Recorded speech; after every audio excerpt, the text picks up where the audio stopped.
যে ইরান বছরের পর বছর ধরে পরমাণু অস্ত্র তৈরিকে নিজেদের সার্বভৌম অধিকার বলে দাবি করেছে, সেই ইরানই কি এবার পরমাণু অস্ত্রের স্বপ্নকে সমর্পণ করল যুক্তরাষ্ট্রের কাছে? নাকি এটি কোনো আত্মসমর্পণ নয়, বরং বড় কোনো কৌশলের অংশ? মার্কিন প্রেসিডেন্ট ডোনাল্ড ট্রাম্প দাবি করেছেন ইরান পরমাণু অস্ত্র তৈরি না করার শর্তে সম্মত হয়েছে, যদিও তেহরান এখনো আনুষ্ঠানিকভাবে চূড়ান্ত চুক্তির কথা স্বীকার করেনি। তবে বিশ্লেষকদের মতে ইরান যদি সত্যি এমন কোনো শর্ত মেনে নেয়, তাহলে এর পেছনে সবচেয়ে বড় কারণ হতে পারে অর্থনৈতিক চাপ। জীবন অবাক না করলে কে করবে? 28% মিল্ক ফ্যাটের অবাক করার সাথে ফ্রেশ মিল্ক পাউডার। জীবন অবাক করুক প্রতিদিন। দীর্ঘদিনের নিষেধাজ্ঞা, যুদ্ধজনিত ক্ষয়ক্ষতি, জ্বালানি সংকট এবং অর্থনৈতিক সংকোচন দেশটিকে কঠিন বাস্তবতার মুখোমুখি দাঁড় করিয়েছে।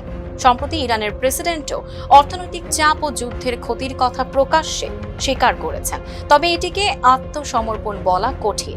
এটি হতে পারে ইরানের কোনো কৌশল, কারণ অনেকের মতে ইরান অতীতেও আলোচনার টেবিলে নমনীয় অবস্থান দেখিয়েছে, কিন্তু একই সঙ্গে পরমাণু প্রযুক্তি উন্নয়নের সক্ষমতা ধরে রেখেছে। ফলে বর্তমান আলোচনাও তেহরানের জন্য সময় কেনা এবং কূটনৈতিক সুবিধা আদায়ের একটি প্রচেষ্টা হতে পারে। আলোচনার টেবিলে রয়েছে নিষেধাজ্ঞা শিথিল করা, আটকে থাকা সম্পদ ফেরত পাওয়া এবং হরমুজ প্রণালীকে ঘিরে অচলাবস্থার অবসানের মতো গুরুত্বপূর্ণ বিষয়ও। প্রশ্ন এখন একটাই, ইরান কি পরমাণু অস্ত্রের পথ ছেড়ে দিচ্ছে, নাকি অর্থনীতি বাঁচাতে সাময়িক ছাড় দিয়ে আরও বড় কূটনৈতিক লাভ তুলতে চাইছে? মধ্যপ্রাচ্যের ভবিষ্যৎ নির্ভর করছে সেই উত্তরটির ওপরে। Tanjiba Nowrin, face the people.